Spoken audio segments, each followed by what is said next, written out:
Bueno, un poquito de Feragua, aunque ya lo has dicho, 320.000 hectáreas implantados en toda Andalucía, tenemos regantes desde Almería a Huelva y bueno, somos una filial de alguna manera de FENACORE en el ámbito de Andalucía, nacimos como Cuenca del Guadalquivir, pero bueno, las circunstancias de que el Guadalete Barbate se fuera a la gestión de Andalucía, que estaba antes gestionado por el Guadalquivir, nos hizo ampliar en el 2006 el ámbito territorial de Andalucía y hoy gestionamos 20.000 hectáreas y bueno, nuestro modelo de gestión es dar servicio a nuestros agricultores, a nuestros asociados, principalmente comunidades regantes, pero también tenemos regantes independientes y de todas las fuentes. Bueno, pues tenemos un equipo, un servicio jurídico, un servicio técnico y bueno, tratamos de ser, por alguna manera, portavoces, interlocutores ante la administración agraria y ante la opinión pública del regadío en Andalucía. Bueno, una ligera diapositiva sobre el regadío andaluz, pequeño antes de entrar en la situación en la que estamos viviendo. Bueno, pues esos datos de SIRCE, del Ministerio, pues demuestran que la superficie del regadío andaluz ya está más o menos estabilizada en los últimos años, rozamos el 1.100.000 hectáreas. Y bueno, a destacar que el 77% de la superficie se riega por técnicas de riego localizado. Bueno, son más de 800.000 hectáreas, esto no existe en ninguna parte del mundo, ni en Israel, que no supera las 300.000 hectáreas, nuestro vecino de Murcia, que tiene mayor porcentaje, pero bueno, tiene menos superficie, ni probablemente ningún país de los en desarrollo. Por supuesto, California, Estados Unidos, quizás la India y China, que no sabemos los datos, podrían tener 800.000 hectáreas de regadío, de riego localizado, ¿no? Pero somos líderes en riego localizado en el mundo y esto hay que ponerlo de manifiesto. Luego el resto de superficies, bueno, pues van poquito a poco bajando. Sin duda, no desaparecerá la gravedad porque tenemos arroz y porque tenemos algunos cultivos en las vegas tradicionales de Granada y en algunas zonas de huertas y tal que se quedarán, pero la tendencia es creciente hacia técnica de riego localizado. ¿Esto qué quiere decir fundamentalmente, aunque hay margen de mejora indudablemente? Pues que somos muy eficientes a pesar de bueno, la patraña de todos los grupos conservacionistas, ecologistas y de algún lado de la administración, pues bueno, esto es una demostración palpable de que estamos en punta de lanza en el mundo y tenemos que sentirnos orgullosos de tener esta superficie muy modernizada a la que hay que seguir apostando y apoyando, pero que somos cabeza de vanguardia en todo el mundo y no paramos de recibir visitas de todos los países del mundo, ¿no? Sobre los cultivos, deciros que el 86% con un cultivo estrella, que es el olivar, que hay casi el 60% del regadío andaluz, más de 640.000 hectáreas, pero luego pues, son importantes también los cítricos, el algodón como cultivo anual más importante, y luego el arroz con en torno a 38-39.000 hectáreas, y invernaderos que fundamentalmente son frutas y hortalizas, más las hortalizas al aire libre, pues suman otras 90.000 hectáreas. Es decir, el 86% de la superficie de regadío de Andalucía pues son estos cultivos. Es poco y cada vez menos el peso de los cultivos, digamos, cereales, de cultivos COP, cereal, oleaginosa, proteaginosa. Este año, por la sequía que tenemos, pues es más importante, pero bueno, estas son las estadísticas del 20, de cereal de invierno pues había un 3,5%, era solo un 1,5% y de maíz no llegaba al 1%. Y luego a destacar el crecimiento, sobre todo de los leñosos y particularmente de cultivos que están creciendo últimamente mucho, ganando superficie sobre todo los cultivos anuales, como es el almendro, que ya hay un 3%, más de 30.000 hectáreas de nuevas plantaciones de almendro, todas en riego localizado y con modelos intensivos. Los cultivos subtropicales, con gran asentamiento en Málaga, Granada, que son las zonas subtropicales, pero que poco a poco se están expandiendo a Cádiz y a Huelva, y los frutos rojos, donde somos líderes, el 95% de la superficie de frutos rojos es Andalucía y fundamentalmente la provincia de Huelva, donde haya más de 10.000 hectáreas entre fresas, arándanos, frambuesas y moras, ¿no? Bueno, decir que hay una tendencia clara hacia cultivos leñosos, porque los cultivos anuales, pues por desgracia, no son capaces de soportar y de hacer rentables las inversiones en las que se han metido prácticamente toda la gran parte de los agricultores de Andalucía de regadío. Y bueno, esta es la tendencia un poco a la que sentimos. Hay un crecimiento de almendros, de subtropicales, frutos rojos está más o menos paralizado, y en el resto de tal el olivar sigue, y los cítricos pues también siguen creciendo, siendo sin duda el olivar el cultivo estrella, lógicamente, porque es un cultivo que también, es verdad, se adapta mejor a nuestras condiciones, de poco agua, de pocos recursos, y con poquita agua el olivar es capaz de rentabilizar las inversiones. Entramos ya un poco en la cuestión de la sequía que estamos padeciendo. Aquí expongo un poco pues una serie desde el año 96, que fue el primer año que llovió después de la sequía del 92-95 hasta ahora, de la lluvia caída, ¿no? En la cuenca del Guadalquivir. Estos datos son de la cuenca del Guadalquivir. Bueno, precipitación media sobre 500 milímetros, y ahí veis las diferencias tan enormes que hay en nuestra cuenca, de años donde llueve más de 900 milímetros de media, eso significa que en algunos lados, en algunos puntos, pues hay más de 1100, 1200, y años como el 98-99 de 200, o sea, una diferencia casi de 1 a 5 en cuanto a las precipitaciones. También en el cuadro de la derecha, ahí hay una serie larga de las aportaciones, y ahí lo que se pone manifiesto es que pues las aportaciones en la serie corta, en la serie del 80 para adelante, pues ha disminuido de media un 6%, ¿no? O sea, estamos claramente en una tendencia de disminución de precipitación en la cuenca de Guadalquivir. Estos son las aportaciones, no a los embalses, sino en general a la cuenca, en relación a la lluvia caída, y aquí todavía más se acrecienta más la diferencia entre los años. Ahí vemos el año 98-99, donde solo entraron apenas en la cuenca 600, cayeron de alguna manera 600 hectómetros cúbicos, y hay un año, en 99-10.000, con más de 11.000. Hay una diferencia de 1 a 19, lo que era 1 a 5 en la lluvia, en precipitación, en aportaciones, se convierte en cambio de 1 a 19. Esto hace que sea muy variable, pues bueno, nuestra climatología y las aportaciones que tenemos. Por eso hay que pensar siempre en una explotación hiperanual de los embalses que disponemos, ¿no? Ya en este año vemos que estamos en un año cortísimo, estamos hablando del tercero de la serie, creo, con aproximadamente a fecha de hoy de 800 milímetros de lluvia media, y la media, como vemos, es de 3.200. Ahora la mediana probablemente estará en torno a 1.700, 1.800, y pues esos son los datos de aportaciones a la cuenca Guadalquivir. Y esto, disculpar, a la derecha había también una gráfica sobre aportaciones, y esta es la media móvil de 3 años seguidos, y ahí se ve también que las aportaciones disminuyen, aproximadamente han pasado de la serie larga de 8.000 hectómetros cúbicos a en torno a 7.000, ha disminuido creo que sobre un 12% o un 14%. Y bueno, por desgracia la tendencia a disminuir, que quiere decir que cada vez, por desgracia, tenemos menos agua, y bueno, vemos que tenemos esos cambios tan grandes. Esta es la evolución de los recursos embalsados, también en la cuenca de Guadalquivir, a 10 de mayo. Y vemos también la gran variabilidad que hay entre, bueno, hemos pasado de la sequía histórica del año 95, donde tocamos el suelo de tener solo 670 hectómetros los embalses, que ese año hubo provisión general de riegos en la cuenca del Guadalquivir, la poquita agua que había era para el abastecimiento, y años récord el 11, 12, 13, con más en torno a 8.000 hectómetros cúbicos, ¿no? El cambio es bestial en la cuenca. Actualmente teníamos en torno a 2.600 hectómetros cúbicos, y la media es 5.000. Estamos muy por debajo de la cuenca en unas circunstancias pues muy difíciles que ahora comentaré. Ahí lo que se puede ver es el descenso que hay desde el 2013, quitando el año 18, que hubo una primavera muy húmeda, donde subió y tuvimos unos recursos que subieron hasta en torno a 5.400 hectómetros, pero ahí se ve cómo escalonadamente ha ido bajando el nivel de embalses de la cuenca, y bueno, estamos no a niveles del 92-95, pero ya estamos a niveles de la sequía del 2006-2008, y pasándolo realmente mal.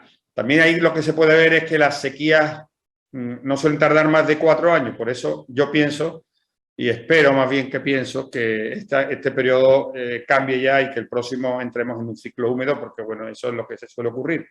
Periodos de sequía, periodos de inundación, de fuertes lluvias e inundaciones en algunos casos. Bueno, un poquito sobre el plan de sequía. El plan de sequía habla de sequía con 2 parámetros, la escasez coyuntural y la sequía prolongada. La sequía prolongada depende fundamentalmente de la falta de precipitaciones. y la escasez coyuntural de la falta de agua en los embalses. Bueno, el propio plan de sequía que tenemos, en desarrollo de la normativa vigente, pues por ejemplo, solo modifica los caudales ordinarios a caudales en régimen de sequía, digamos, menos exigentes cuando hay sequía prolongada, es decir, cuando hay falta de precipitaciones. Sin embargo, cuando no hay falta de precipitaciones, pero sí tenemos falta de agua, como ocurre ahora y lo veremos a continuación, pues no hay caudales en régimen de sequía, porque no estamos en situación, curiosamente, de sequía prolongada, de manera que agua que hoy va a faltar para el regadío en las próximas campañas y especialmente para el uso prioritario del abastecimiento, estamos soltando unos caudales ecológicos que probablemente con una, de alguna manera, con unos criterios lógicos y de sensatez y de pensar un poco en el futuro, pues estarían, por supuesto que somos partidarios de los caudales ecológicos y de alguna manera conservar los ecosistemas, pero también en estas circunstancias que tenemos ahora se debería de reducir los caudales y no se están reduciendo. Aquí prima la naturaleza ante la necesidad humana y lo quiero poner de manifiesto porque estamos en una política a veces nacional, a veces europea, que para nosotros es un sinsentido. Esto no tiene mucho sentido.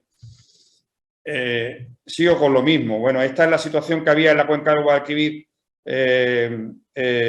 a 1 de marzo, la de la izquierda, donde lo rojo era lo que estaba en circunstancias de emergencia y por tanto había fuertes restricciones. La naranja es alerta y la verde normalidad. Solo el Ribera de Huelva, que es el sistema que abastece Sevilla, estaba en normalidad, el resto estaban en los otros sistemas y mayoritariamente la cuenca en emergencia. Al mismo tiempo, en emergencia estaba Cueva de Almanzora en Almería, la Sarquía en Málaga y las zonas de Cádiz, de Campos de Gibraltar y Barbate. Sin embargo, hoy los informes que nos dan de sequía, de acuerdo al plan de sequía, resulta que no estamos en emergencia. Y tenemos unos caudales hoy, soltando caudales ecológicos que probablemente no se tendrían que soltar. Por eso pongo de manifiesto que los planes de sequía pues tienen fallos, son incongruentes. Los propios abastecimientos, y particularmente el de Sevilla, nos consta que está muy incómodo con el plan de sequía actual y hay que mejorarlo y hay que ponerle un poquito de sentido común, un poquito de lógica para que no ocurra estas circunstancias que estamos sufriendo.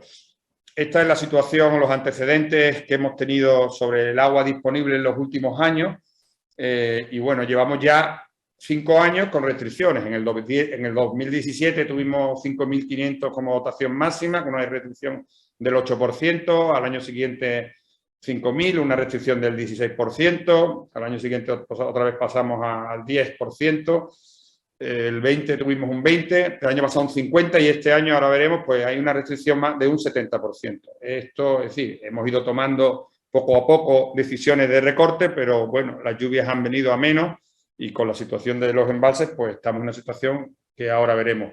Esto es lo que aprobó la Comisión de Desembalse de mayo, un desembalse en el Sistema de Regulación General de 600 hectómetros cúbicos, más 20 hectómetros cúbicos. Esto es coger los datos de lo que dice el Plan Especial de Sequía, pero por el lado del mínimo, de dar el mínimo, por garantizar recursos para el abastecimiento y también un poquito pensando en la arboleda del futuro, ya que el 70% del regadío de las cuencas arboleda y sufriría mucho si hay una pequeña reserva escasa de 100 hectómetros cúbicos para el año que viene para arboleda.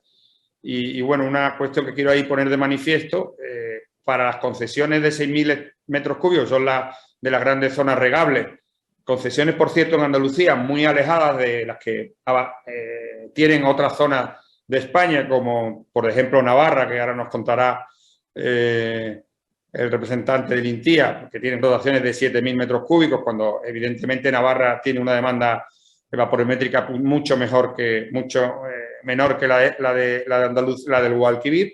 Bueno, tenemos dotaciones ajustadas, máximas de 6.000 y sin embargo, bueno, las dotaciones, lo que quería decir, las dotaciones de 5.000, de 3.500, 2.000 han tenido unas reducciones menores, incluso la del Olivar, que son las de 1.500 metros cúbicos, pues ha tenido una reducción del 40%, porque pensamos que los que menos tienen también, de alguna manera, pues se le hace una reducción menor que a los sistemas grandes. En particular el arroz, que es el sistema que más consume, o el cultivo que más consume, tiene una restricción igual que los de 6.000 y solo ha sembrado un 30% de su superficie normal.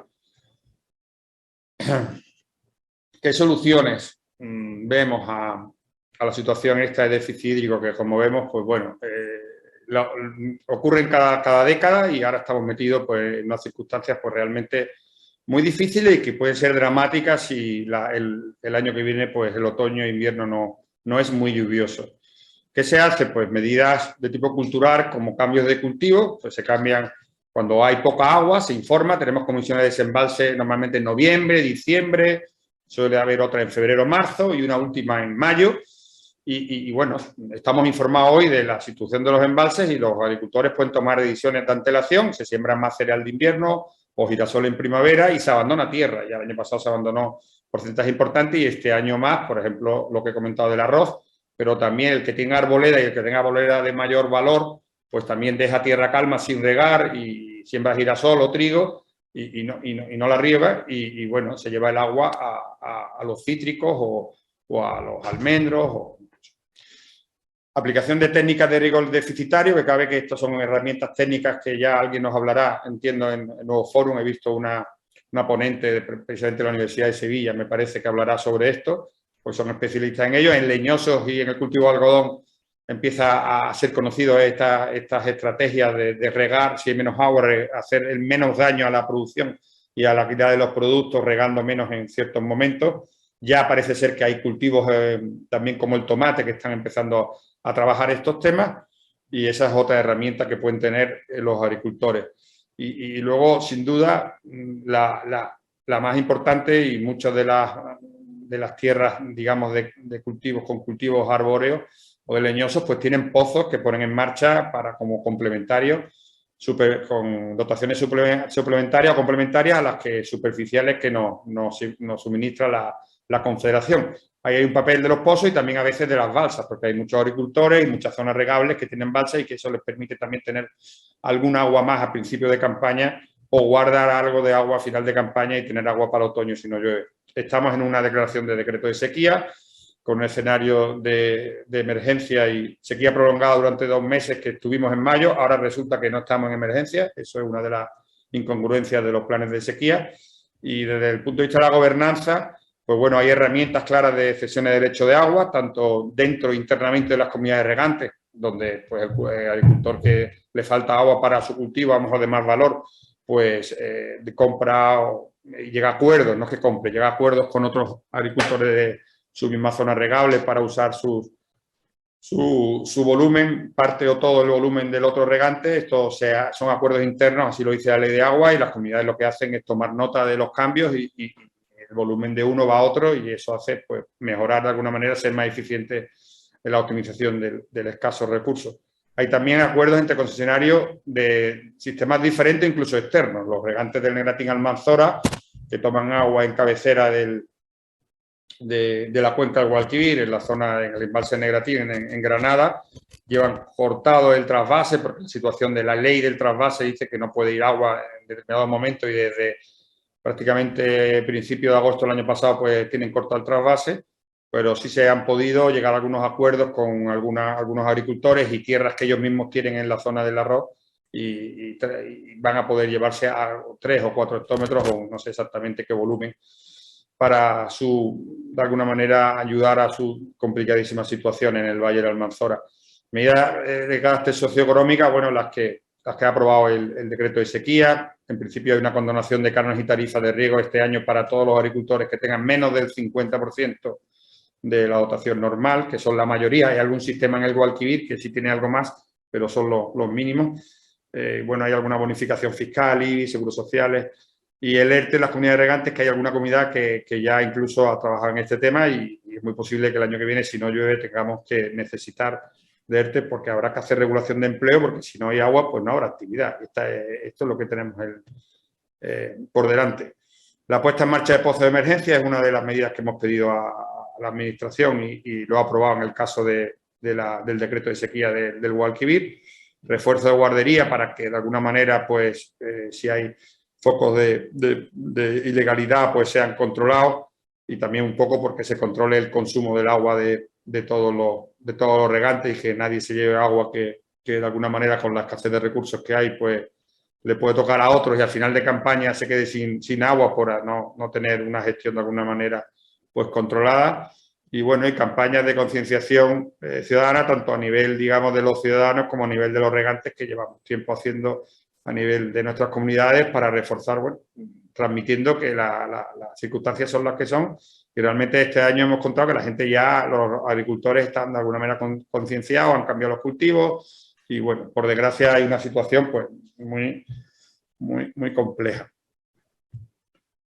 ¿Cuáles son las soluciones, perdón, que nosotros en los planes hidrológicos y en cualquier foro en los que estamos pues planteamos? Bueno, pues en la costa está claro que las soluciones pasan por la desalación y la regeneración, pero hay que decir muy claro que la desalación a los costes actuales y como está el coste de energía es absolutamente inviable para los regantes, a no ser que haya unas subvenciones cuantiosas. Estamos hablando de que hoy la desalación con precio de 200 euros megavatios y consumo de 3,5 kilovatios el metro cúbico, más lo que cuesta llevarse de la desaladora al punto de consumo, que puede ser otro kilovatio o 2 kilovatios más por metro cúbico. Estamos hablando de costes solo de energía de más de 0,6, 0,7 euros metro cúbico. Si le metemos los costes de amortización, la explotación, los tratamientos que hacer, estamos hablando de €1,5 metro cúbico. Esto es inviable, a no ser que haya una subvención.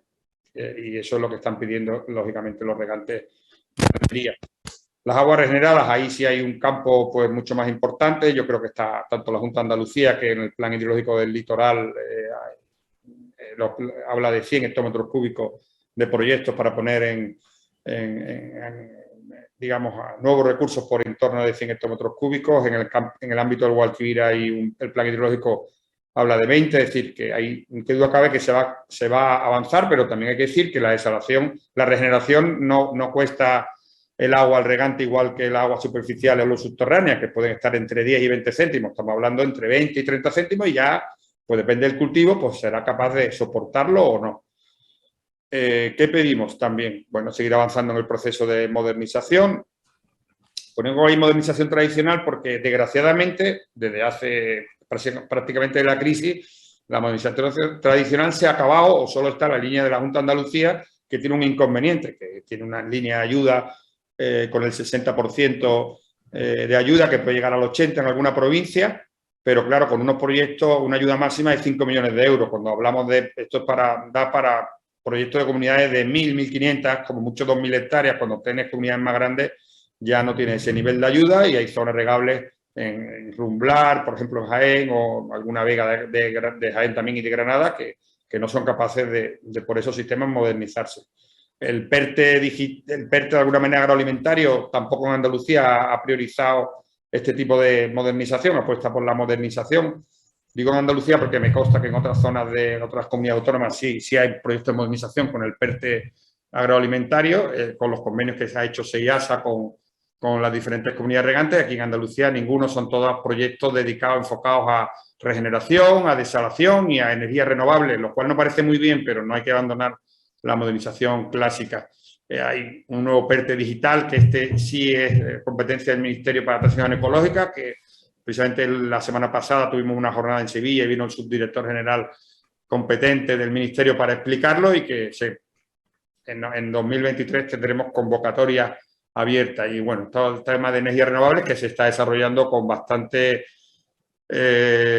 apuesta y por todas las comunidades regantes de Andalucía. Desde hace años tenemos ya 2 comunidades regantes en la provincia de Sevilla con parques que tienen más de 5 megavatios cada uno, y bueno, se está apostando mucho. Y sin duda aumenta la oferta de recursos. Eso no tenemos más remedio que decirlo, aunque los tiempos que corren por los ministerios pues no están por ahí. Hay que aumentar las obras de regulación. No tenemos más remedio que aumentarlo, aunque sabemos que los plazos son largos y que desde el Ministerio no se está apostando por ello, ni la Junta de Andalucía, también hay que decirlo, tampoco tiene un plan claro de apostar por nuevas obras de regulación en su ámbito de competencia del litoral, porque la mayoría de las obras estas están declaradas de interés general y bueno, que las haga el Estado. El Estado claramente está tomado por el Estado, el Ministerio para la Transición Ecológica y Retos Demográficos, por el lobby ecologista, y no quiere hacer ninguna presa. Eso es una realidad, y lo digo, y hay que cambiar de opinión. Y esperemos que los tiempos, lo que está pasando en Europa, que están cambiando el concepto. No había energía nuclear, ya están empezando a hacer energía nuclear pues aquí no se han parado los embalses y las nuevas presas. Parece que se relaciona con el periodo de la dictadura, cuando en realidad las grandes presas se diseñaron en la República y en periodos reformistas y con ministros Indalecio Prieto, ingeniero Lorenzo Pardo, y luego Franco y Felipe González lo desarrollaron, pero no, pues claramente tenemos que apostar por nuevas presas en el ámbito de Andalucía. Solo una presa se prevé hacer en el nuevo plan hidrológico, en los nuevos planes hidrológicos en el horizonte 2027, que es la presa del Agrio, el recrecimiento de una existente en Sevilla, pero una presa pequeña, el resto se ponen para horizonte 2037. No estamos de acuerdo, sin duda. Y mientras vienen las presas y no, pues tenemos que apostar por la ejecución de balsas, de microembalsas, de balsas verdes, que a corto y medio plazo, porque estamos hablando de periodos de maduración de 2 o 3 años, pues pueden suponer incremento de recursos, aparte, como he comentado, de las regeneradas y las desaladas. Paso a un poco el tema de innovación tecnológica, que duda cabe que hay que seguir apostando por eso para dar respuesta al reto demográfico, a la seguridad alimentaria, que, bueno, que no sabemos, en el 2050 hay que incrementar el 60% de la productividad para dar de alimentación al mundo, y esto no hay manera que hacerlo sino con agua, con regadío eficiente y con biotecnología. Y bueno, pues estamos ahí trabajando también pues, en modelos predictivos de demanda hídrica, en modelos predictivos de coste energético. Estamos pidiendo el kit digital para las comunidades regantes, igual que para las pymes, por la implantación de sistemas de información geográfica, todas las tecnologías de la teledetección, programas de gestión. En definitiva, yo creo que hay que trabajar desde todos los puntos, tanto oferta como demanda, como innovación tecnológica, para hacer frente a la situación en la que estamos. Pedro, si te pedimos perdón, ya entro en las conclusiones. Un poco que nos vamos de... Ya entro en las conclusiones. Bueno, pues Andalucía, pues 1.100.000 hectáreas, supone el 28% de la superficie nacional, teniendo 6 cultivos prácticamente el 80%, y los cultivos leñosos suponen el 74%. Es evidente que hay un descenso de precipitaciones y aportaciones, con lo cual nos tenemos que enfrentar a una situación de incertidumbre en cuanto a cambiar la manera de hacer las cosas para hacer frente a estas circunstancias de menos agua. Los usuarios llevamos años sufriendo restricciones, como he puesto de manifiesto. Pongo de manifiesto que los PES y los caudales ecológicos son mejorables y hay que mejorarlos. No podemos estar como estamos ahora. Que hay que mejorar el déficit hídrico con medidas que integren incrementos en la oferta y reducción de la demanda, así como medidas de mejora de la gobernanza, como he comentado.